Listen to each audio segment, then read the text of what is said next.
Hello again, everyone, and welcome to another edition of the Inside Lowell Daily Pulse, the show where we take a look at the city of Lowell and the world around it.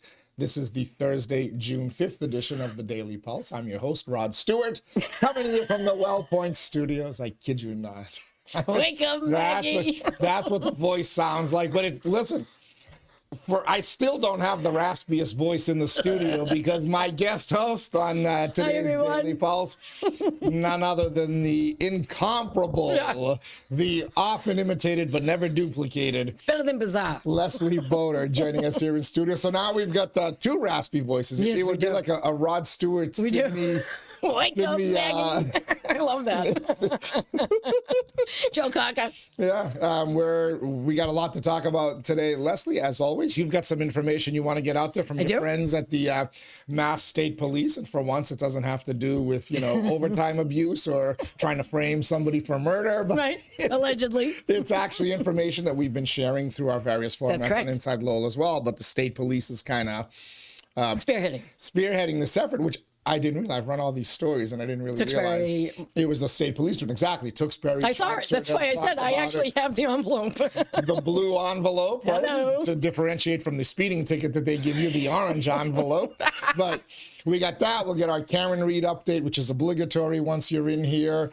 We've got a couple of other things to talk about today as well. Mm-hmm. And then we'll go away before my voice completely disappears. Correct. But thank you to Leslie for joining us. Thank you for joining us as well here on the Daily Pulse. Quick shout out to our sponsors, Ray Booten, licensed realtor in Massachusetts and New Hampshire, certified appraiser in both states as well. So if you're looking to buy or sell a home, a property, a business property, or a commercial property, Ray Booten's the call you need to make. Find him online at realestaterayBooten.com. Thanks as well to our friends at WellPoint. WellPoint, the only health plan offering healthcare benefits exclusively to Massachusetts GIC members at WellPoint. Your whole health is their whole point. Thanks to WellPoint. Thanks to Ray. We've got some other sponsors we'll say thank you to as well. But, all right, if you're here, we have to talk about it. And we should also let folks know that is it next Monday that I've locked you in? Yes, with Ray Booten. Bodor and Booten. Gonna go at it again over the Karen Reed I hope case. he's not got pink eye this time. Let me tell you that, because that pink shirt with the little bit of blue he had in his tie. Let's see if he can reverse that color. The Karen Reed colors. We'll see. Well, the blue was for John O'Keefe, but it wasn't enough blue in that, in my opinion. Since we've last chatted, the defense has begun to present their case. Yes. And you know what strikes me, and I've not seen a moment of testimony. I've seen a couple, but I'm following it on social media.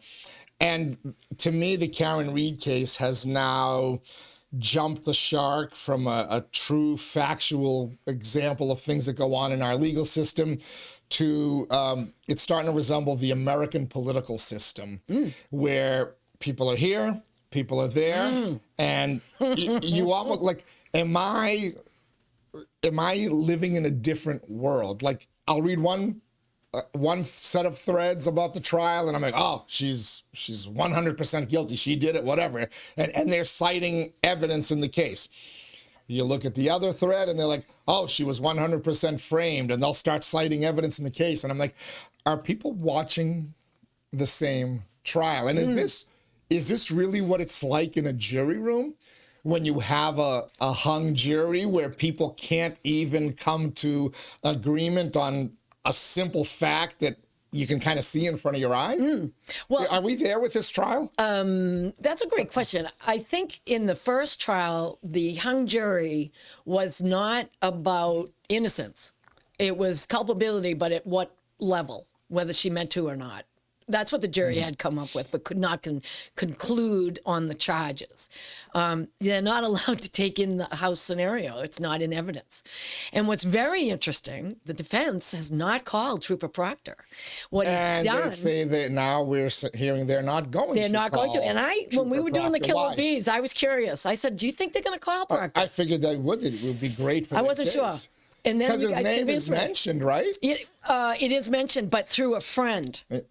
They got a friend on who was on the text chain, and he read the dirty text messages. Gotcha. Okay. And then he was also mentioned by the pouty Boston police officer. Oh, wasn't she fascinating? She was fast. I don't know why I'm here. I have nothing to do with this case, except you were working the desk that night. Yeah. You kind of do. I've heard of resting bitch face, but I've never seen resting pouty face. But the best that girl, like, when she said, unlike you, he gets my name right. He kept saying her name wrong. on purpose, he was trying to trigger her, clearly, right? I don't think so. Because he was calling her diva. Diva. It's trying never. to make it sound like diva. Divisive. Oh, I thought he was trying. I thought he was going for the she's a diva angle, and then. You know who the diva is? The dog lady. She's the one that inserted herself into the case. Look at me. All right. Yeah. So, have you seen anything from the defense? Yeah.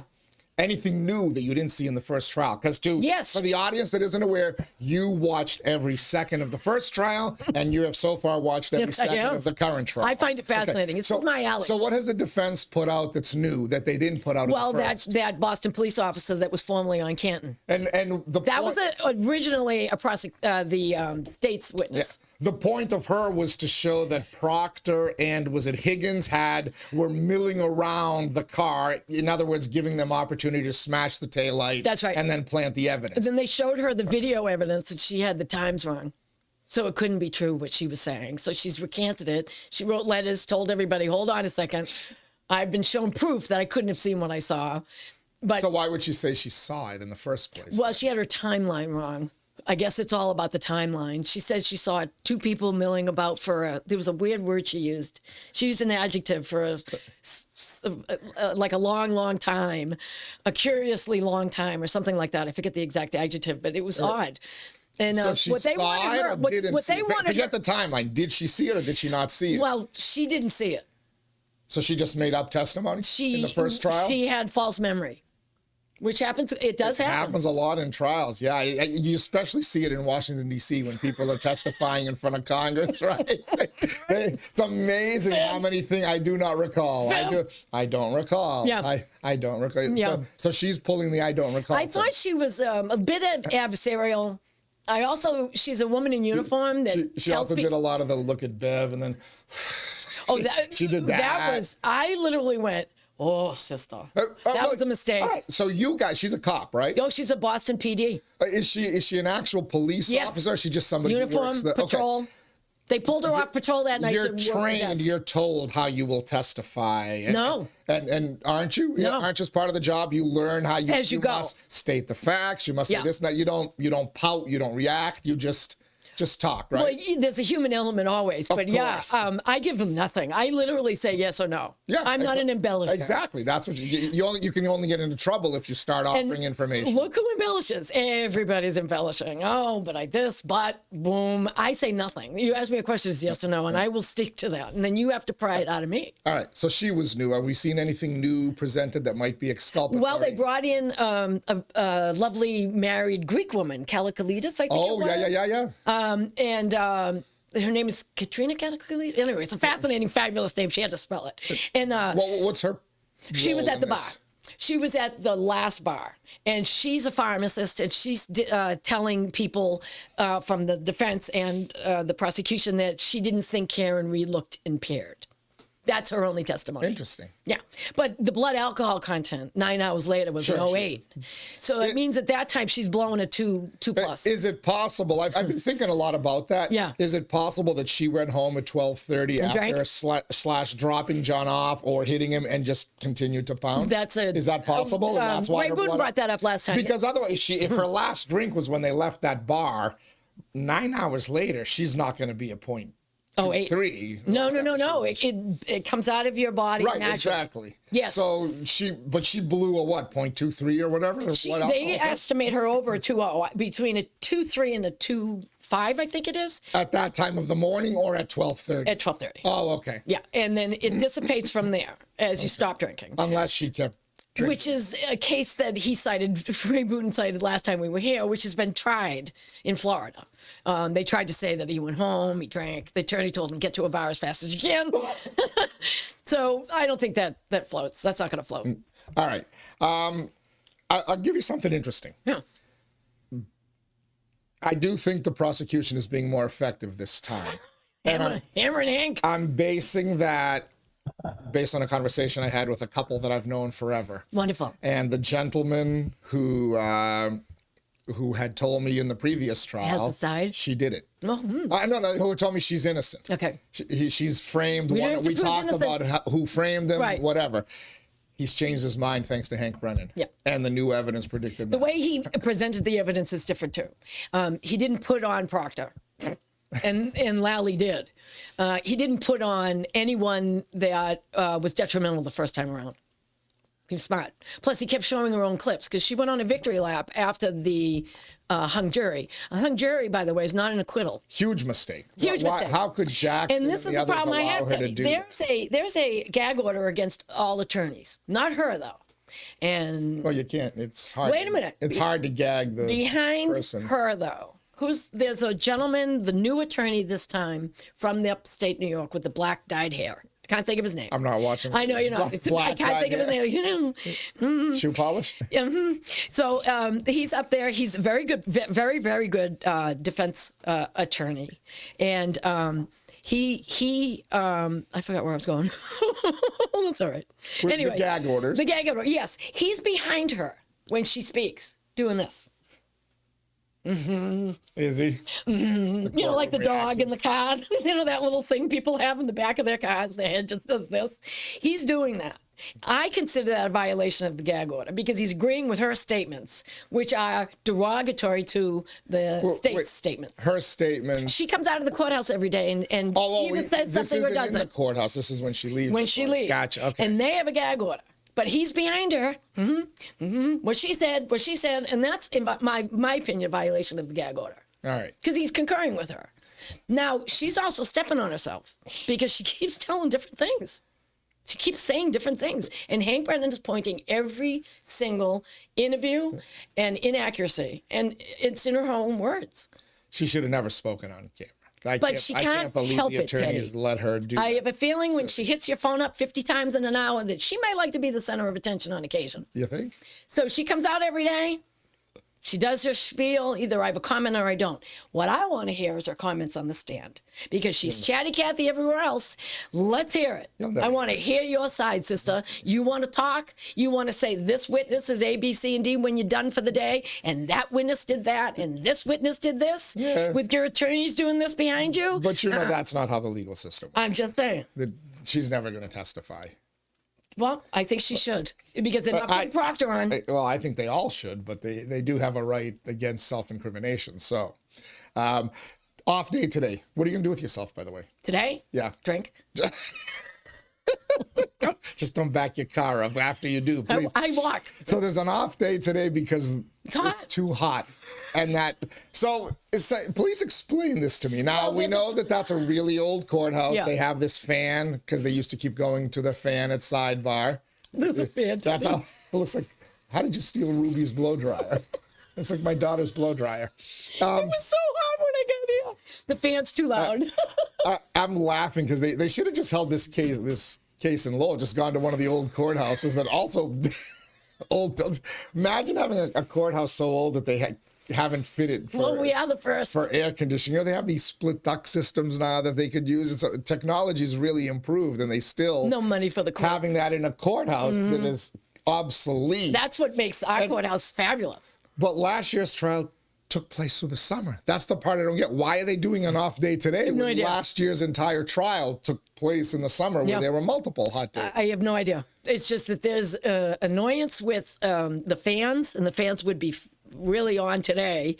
And they just said that they were ahead of schedule and that it wasn't going to slow anything down and to take tomorrow off and come in full day Friday. All right. So no Karen Reed updates from today. No testimony today. No. Next Monday, Bodor and Booten. Yeah. The different version, the XY bees. chromosome version of the killer bees. He's the boy.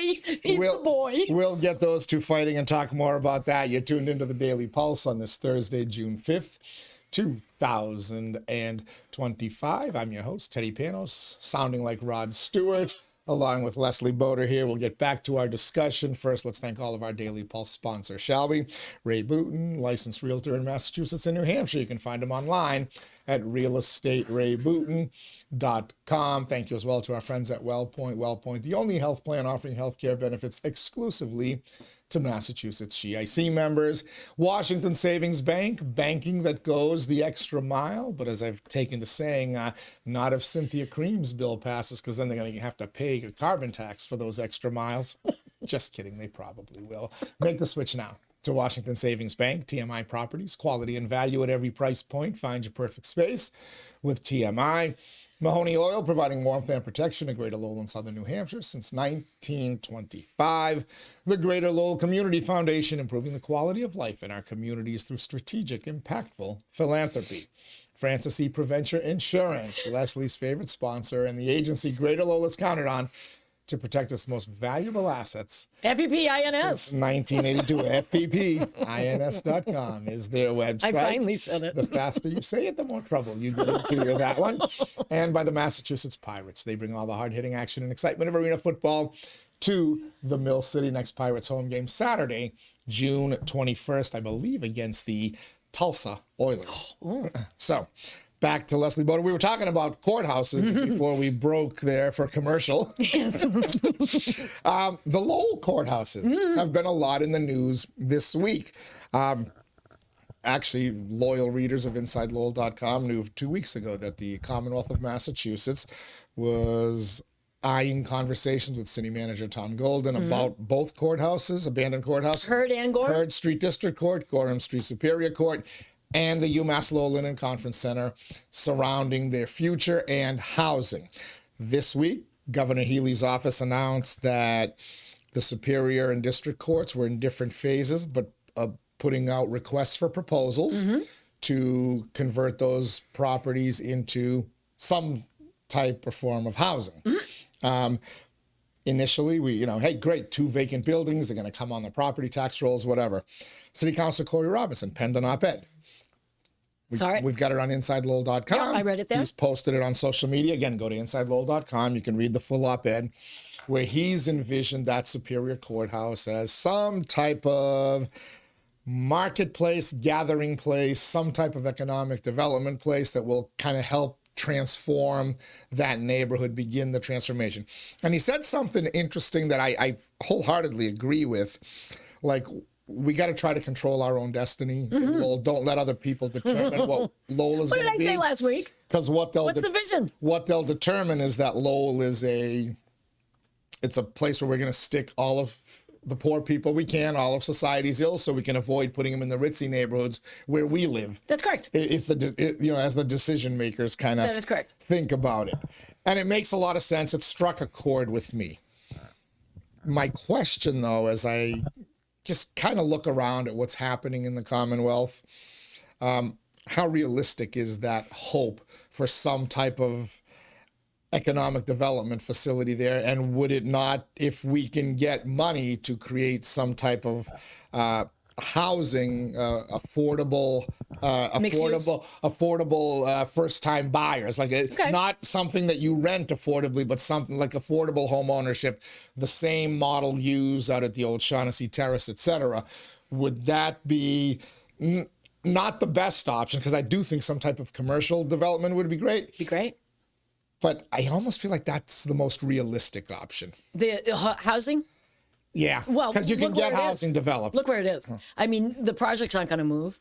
And there's a little, a beautiful, what was it, Whoop and Weft? No, it was used to be Thirsty First, now the Keep, formerly Ricardo's, the original site of La Boniche. La Boniche, yeah. And so it doesn't survive there.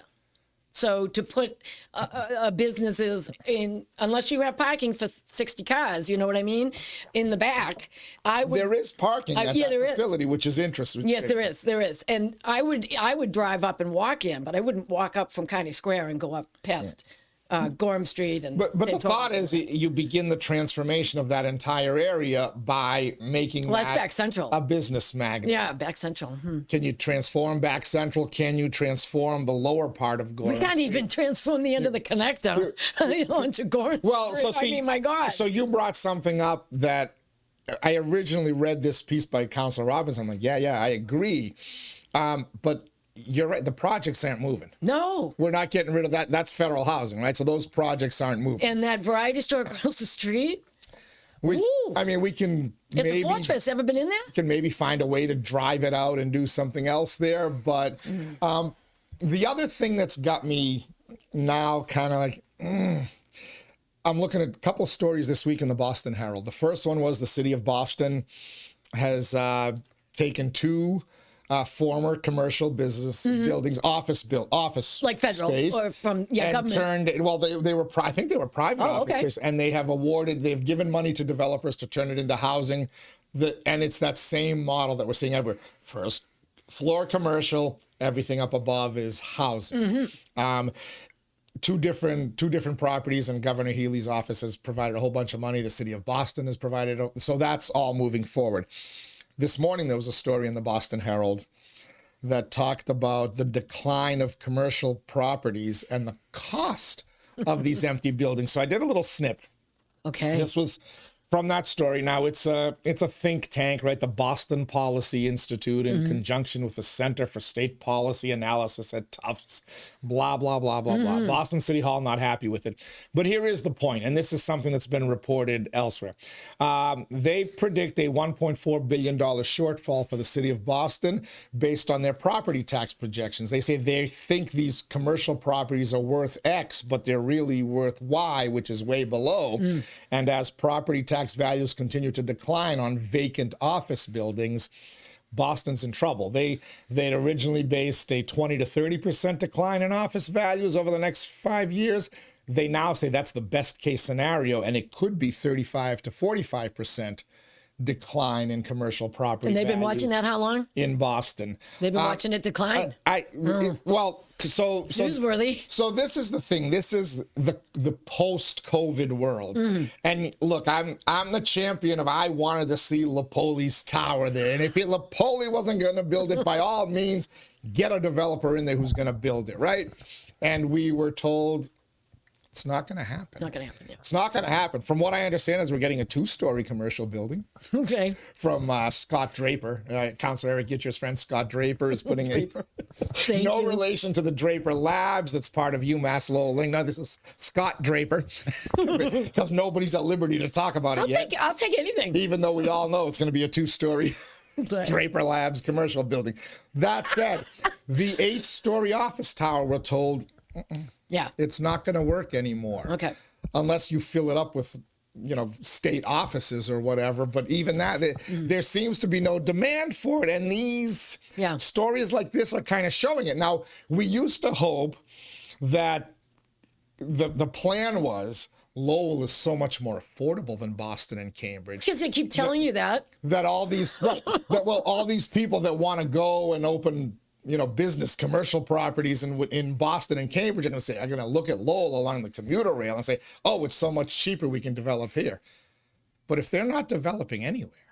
Now, is it that it's so expensive to buy those properties in Boston? With tariffs. Yeah.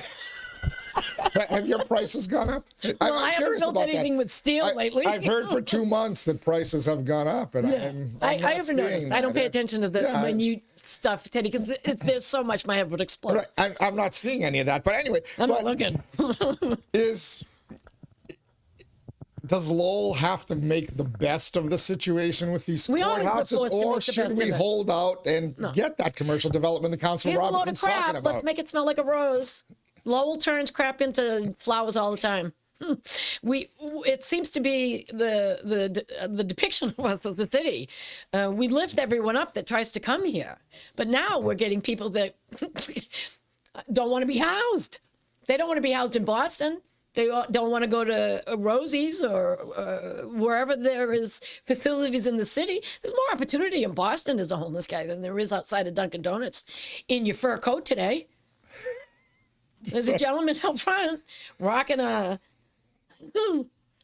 He's out. He's there every day. Fur coat today? He's wearing winter clothing with a blanket around his neck. His belongings, unfortunately. Yeah, they are his belongings. Yeah. And the people are sitting inside the doorway of the old pawn shop with their wagons, and they're just sitting. They have no home to go to. They are unhoused. Should we shoot for the moon? Or should we I to? think with this current administration, the way it is right now, is shooting for the moon, and they're getting responses from it. We're getting money. We're getting money coming in. It's just they're dumping us with, oh, just give it to Lowell. They'll figure it out, and we do. So that was one of the points that Councilor Robinson made that I wholeheartedly agree on. Yeah, I didn't disagree with if the city. The city could still do housing, but it's better if we own the property, if we buy it from the state, and then we can control our own destiny on it. That'd be great. And make it, but you're gonna need money to come in from the state, and if the state's only, I think we can get it. If we give them a specific plan, I think it'll come. But they also want to dump on us at the same time. I mean, we're a democratic stronghold up here. Right. I mean, democracy. Sure. We're both parties, but we're a strong democracy. And we have the ability as citizens of this city to vote for city councilors, regardless of what side of the aisle they're on, as long as they're representing the neighborhood the way that the people like. So we have everyone of every ilk on that city council. I like the mayor and the city manager combo. I like what's going on here. I think that they can make a lot of lemonade, brother.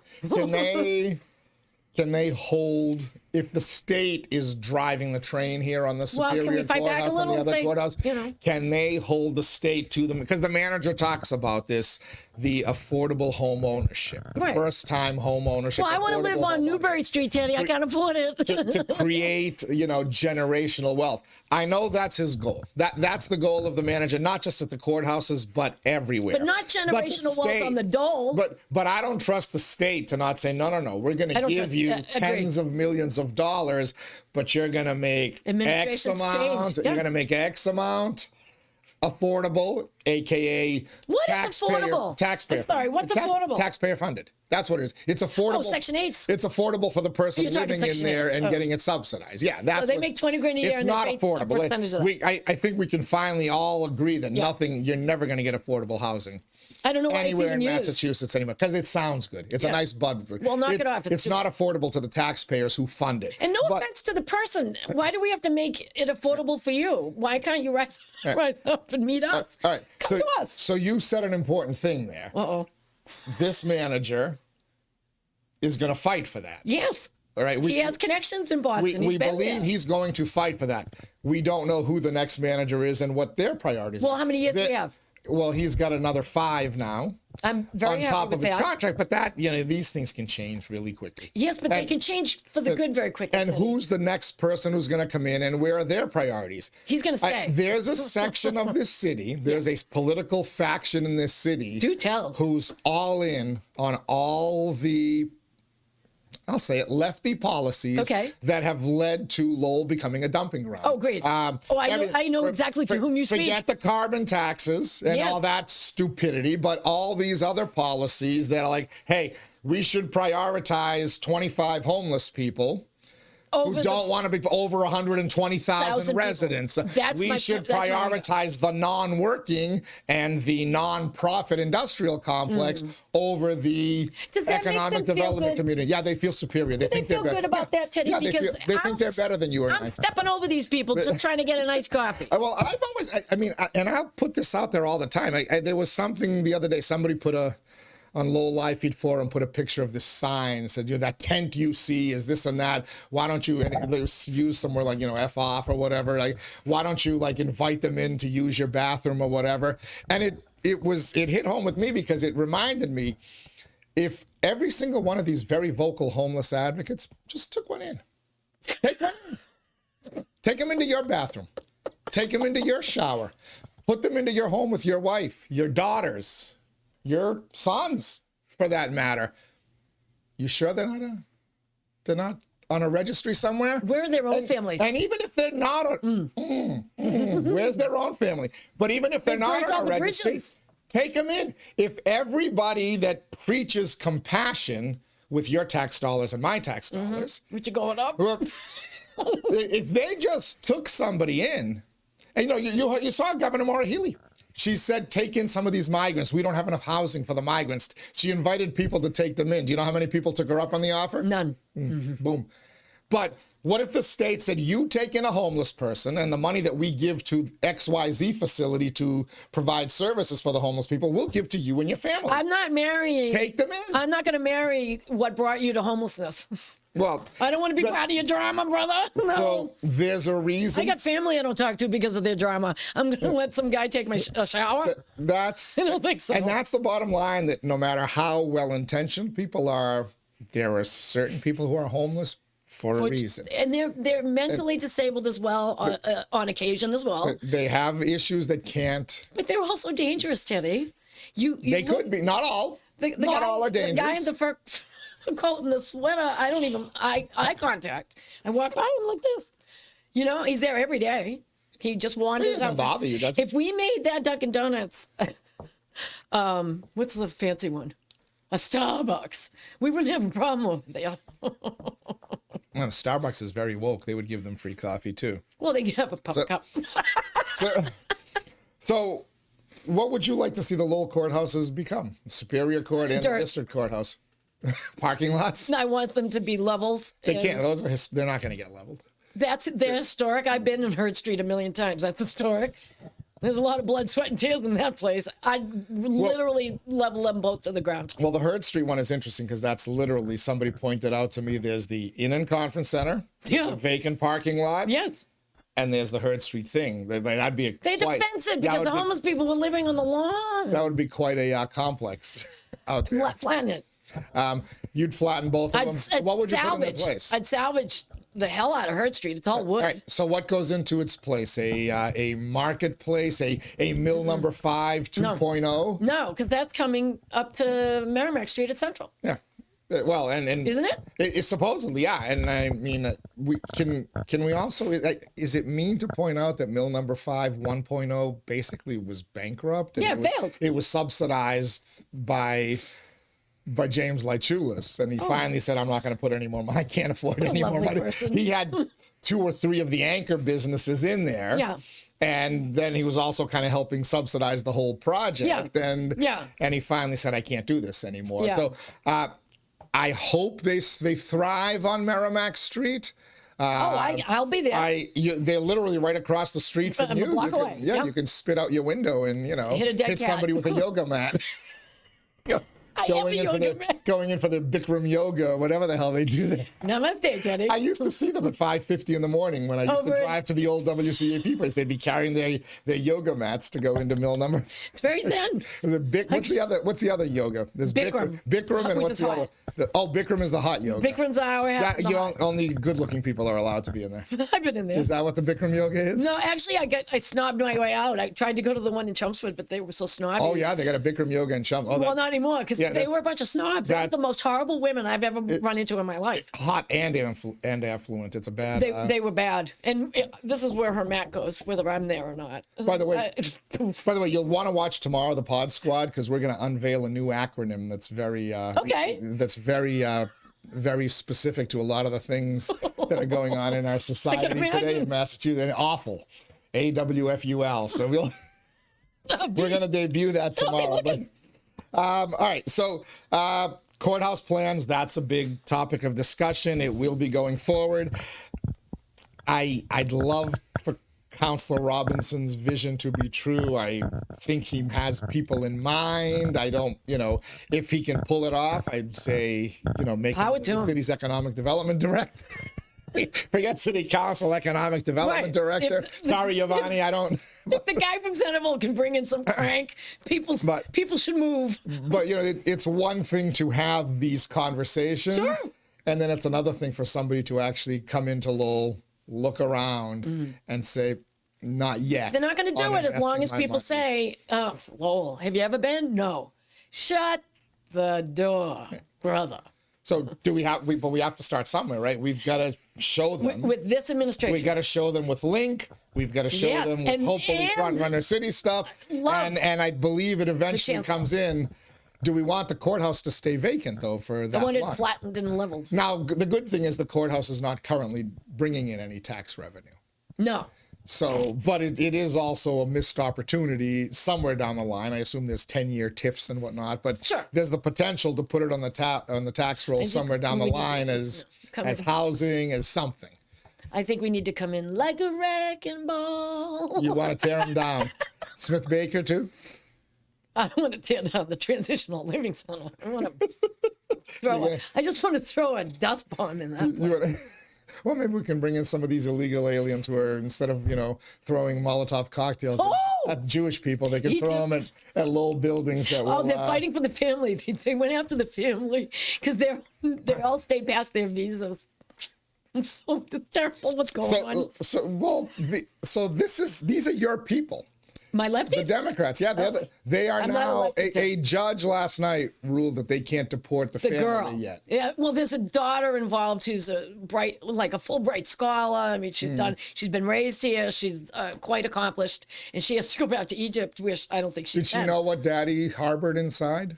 Daddy harbored a Molotov cocktails inside. Did she know that Daddy, There were consequences for Daddy's behavior. Well, I mean, the best part was when he threw it the first time, he lit himself on fire.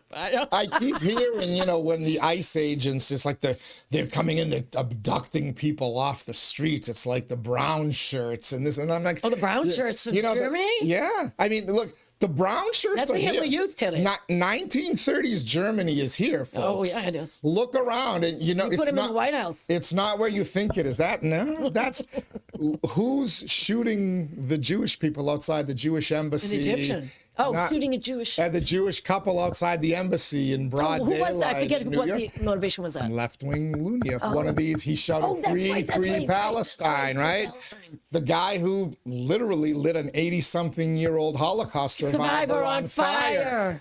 What was he doing it for? Free Palestine. The brown shirts are here, folks. They are. They're making pins for Palestine. They may not know they may not know the implications of it, but if you're looking for 1930s Germany, don't look on Pennsylvania Avenue. Not good, yeah. Look on your streets, look on your college campuses Don't go to Harvard. They're not waving American flags at Harvard and Tufts and MIT's graduation ceremonies. They're waving other flags. White ones. So I'm just gonna say that out there. All right. Two things you want to talk about. Yeah, I want to talk about two things. You've got a blue envelope. I do. It's not a citation. It's not a ticket from the state police for illegally parking. That's okay. This is the blue envelope program, and I've seen you mention it. Hold it up to the camera. Hold it right up to the blue envelope program. The blue envelope program, important information. It does have a code on it once you get it, and it'll give you more information. It's free. It's offered by the State Police Massachusetts, along with the Chief of Police Association of Massachusetts. And some local police departments have already Tewksbury, I believe. Yes. Tewksbury made a video about it. Chelmsford, I believe, released a story. And when I saw the story months ago, I wanted one because I know autistic people in my life, or love autistic people on the spectrum in my life. So what is it? Explain for those who don't know what the hell we're talking about. What is the blue envelope program? Blue envelope, the minute you show any officer or trooper in the 50 states, in the states. So this is a national program? This is a national program. Okay. And what it is Massachusetts State Police have initiated it here, but this is a national program. And what this blue envelope will automatically tell the person coming up to the window, whether it's police, fire, or first responder, that the person is on the spectrum. The person is on the autistic spectrum, and we have to believe them. And why does that matter? Why does that matter? You're speeding, you're texting while you're driving. Why do I care that if you're on the spectrum? Well, lights, sounds. Their reaction can be misinterpreted as aggression. It could be misinterpreted as fear, which is fear. Usually, people are fearful. Sure. Lights are scary. Yep.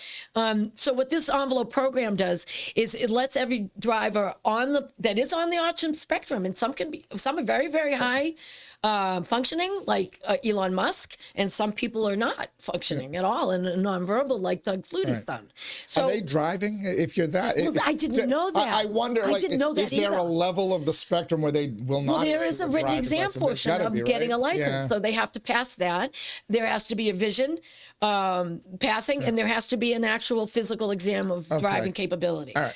So, but what is this? It's got some instructions in the back for the police officers as well. It says, through. If you don't mind me just reading what the state police does send you this, and it gives you some information. By the way, Bodor is the only person I know who takes off her glasses to read them. I can't see far. Only you, Bodor. Yeah.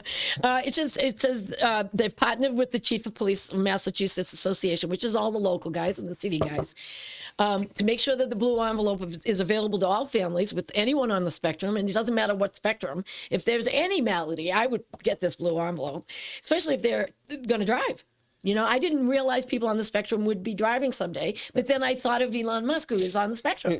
And look, I mean, it could be argued that everybody is on the spectrum And to some degree. agreed. Right? Yeah, you, well me, said. everybody. Yeah. Well said. Well said. Yeah, it comes from somewhere. So, you know, through the Blue Envelope program and other training initiatives, meaning they're training the police to react to someone that's reacting oddly.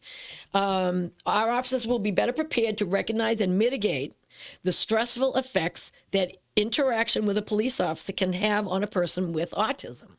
The Massachusetts State Police is committed to ensuring the equitable accommodations be made and facilitated to everyone that may have this. I would even suggest one thing further. If you're going to get a real ID with a star on it and you are on a spectrum, you might want to let me know as the officer that you're on the spectrum. So when I look at your license, right away I know. Or put it to your registration. So when I run your tag, it may come up right away on my computer that you're on the spectrum. Actually, that's a great idea. The registered owner has to be the one on the spectrum, or I wouldn't be able to get that information. Okay. So Right. I would. And it tells officers, it gives some guidance for officers. Like you, Minute you see this, when you start I'd back asking right your up. questions, I'd back right up. would you like just let them go? No, because I'd like to know what brought my attention to you in the first place. Okay. And if it's Right. something I can help you with, you didn't use your blinker here and you caused an accident. You know. Or I saw you with your phone and you were watching an Instagram And that's a video no-no. or Yeah. whatever. But you would approach them like I would at someone in high school or in a younger grade. I would just approach them, hey. With your gun drawn and No. That's seldom. No, I didn't scare people with that. I did this. I hit him with my smart steady. Hit him with my gun. I'm a great shot. Anyway, so I would suggest anyone, if you do blue envelope, just Google it. It pops right up, mass.gov. Mass.gov. so if you or anyone you know is on the spectrum and you drive, that envelope will notify the police that listen. Who are being trained to look for it. Listen, I might speak a little bit more slowly. I might be jittery. Lights and sounds may Teddy, interfere. I'm going to give you the worst experience I've ever had. I believe I arrested someone on the spectrum, but I didn't for unregistered, uninsured, unlicensed. Okay. He was speeding. I stopped him. No license, no registration. Car's not insured. The whole 9 yards. Yeah. So he had to go with me, and I had to tow his car. I'm driving him to the barracks in Andover, and I start to hear him talk. And I'm literally talking to a 12-year-old. My mother told me that it was okay. Oh, I went like this. Did you let him out? No, he's in cuffs in the back seat of my cruiser. I don't uncuff. So he went through the process, but I still to this day, and that to this day, I still see his face. And I think, wow, I think I just pinched a guy that might have a deficit. So you would have let him go? No, I would have given him a ride home, towed his car, and have it brought to the house. So you know, I have discretion. I don't have to lock everybody up, and I don't have to give everybody a ticket either. He's just a speeder. He's not a drunk guy. So how do I get one of those blue envelopes? Just blue envelope. Google blue envelope. This pops Do I up. have to prove that I'm on the spectrum? Do I have to prove that? I'm going to seriously take your word for All it. right, well, you are, but so you know human nature, right? I certainly know there will be scam people. There will people who will use that as a get out of jail free this is a card special spot and help them. flash it or whatever. Is there any kind of paperwork that you need to show that I have been diagnosed by a clinical professional? Well, I don't want to see it. I don't want to see it. No, you don't need to see it. Oh, the registry. The people who pass out the blue envelopes, does somebody have to prove to them that they're on the spectrum? Yeah. Or can I have not had a claim. I may be, but if I have, I haven't had a claim to fame people. I People haven't are had going a in clinical, for. if it's a get out of jail free card, I don't mind one in the car. I've been known to maybe flirt with the speed limit every now and then. I may not have sex with it, but I flirt with it every now and then. I have. So I wouldn't mind one of those blue envelopes if it's gonna engender some sympathy, not from the local cops who may or may not know me, because they'll probably lock me up anyway, but an out-of-state Stady, right? A New Hampshire cop, the New Hampshire Stadies who, They're all Massachusetts they'll guys. arrest you for driving while from Massachusetts. Sure, because they're Massachusetts guys. Forget under the influence, driving while Massachusetts. Yeah, no, I'll never forget him. And if this blue program had been in effect and I had seen that, I would have handled it differently. He still would have, there would have been serious ramifications, but I could have summoned him. Okay. All right. One more note from Bodor. more note, You yeah. know you love your firefighters. I do. I love all first A responders. man in uniform. That's Yeah, true. That's your soft spot. Although my Rona fraction did nothing for me. Okay, so this morning, I get up around 4:30. I just do. So I do too, but I go to pee. yeah. I'm not saying I didn't have events planned. So at 4:30, I'm thinking, okay. I know there's a memorial coming for the firefighters. I know there is. It's on a Sunday. I know it's coming. So it's 7:30. I don't even realize the time. I message Jason Strunk from the fire department. Excellent guy, wonderful human being. Wrote the book with Wrote Harold the book, Waterhouse. Harold Waterhouse. We had him as a guest The with Harold. deceased Harold Waterhouse. Now, unfortunately. rest in peace. I have a photograph of that interview. Yeah, that was great. And I have Jason's That was a great book. It was a great interview. I read the book. It's fantastic. It was a great interview that day, and I do have photos for that if you want them. So I keep photos. That's all I keep. But yeah, so he reached out. I said, I threw a second text right away. Oops. I just realized the hour. I'm so you're sorry. I had a texting some poor guy who may or may not remember you were part I of said that my name. interview. Hi, it's Leslie Bodor. He's like, how the hell does she still have my number? He signed my book. So did Harold Waterhouse. I've got double signatures. So yes, anyway, I reached out and I said, I'm trying to find information on this memorial that you have every year, and I can't find the time, but I know the location. The location is at the main firehouse at JFK Plaza, in the back on Palmer. Is it Palmer? No, that's where they're mustering. Never mind. So the little street there, whatever that is, there's a memorial there for fallen first responders and firefighters, and every year they have a memorial. So it is Sunday. And this Sunday, June good for you. 8th. Good. June the 8th. June the 8th. And they assemble at 0800 hours on Palmer Street. All right, can you speak in firefighters. English? Oh, I'm sorry. You're like my wife. Like, I got Medical talk? I got an appointment at 13:15. What? Can you I know what that tell me what time it is? 0800 hours is 8 a.m. Yeah, Okay, zero in the front. Yeah. Jesus. So, yeah, 0:30. So they'll be mustering at 8 a.m. And it's on Palmer Street. And then they smoke a joke and they get into an assembly and they'll be off to march around 8:30. Okay, and they march where? And they march from Palmer Street up to the memorial, but I don't know the route. I didn't know you'd Probably ask down Merrimack Street, right? that. Yes. Yes. Okay. That's it. That's exactly it. Okay. Down Merrimack, right up. Right past City Hall and behind the Ceremony takes place at 9 a.m. Okay. So those who don't want to march, Those who all march, they all march. do they? Everyone who attends goes and No, not the marches. Oh, no. the We're firefighters. the firefighters right. march. But I Yeah. mean, if somebody from the general. Oh, no, I'm not marching along. Okay. No, that's for the guy with the helmet. No. You know what I mean? The guys that are patrolling that might be with the group that are keeping them safe, Gotcha. but not regular people walking in the assembly. So they will be out. The best place to be is JFK Plaza over toward the fire department around 8:45. Stand there, be ready at 8:45, and you'll see them come and march past. And I saw it. Maybe I think I went about 10 years ago. It's a lovely memorial and tribute to firefighters and what they do, and it's in honor of them. It's Firefighters Memorial Sunday, and if you can go, I say we go. I'll be there. I will be there. I can't. My son has a You've basketball children. game Of in course you do. Pittsburgh at 8 a.m. Oh. I'm sorry, at 0800. 0800 0:30. So Well, he is tall for his age. he is.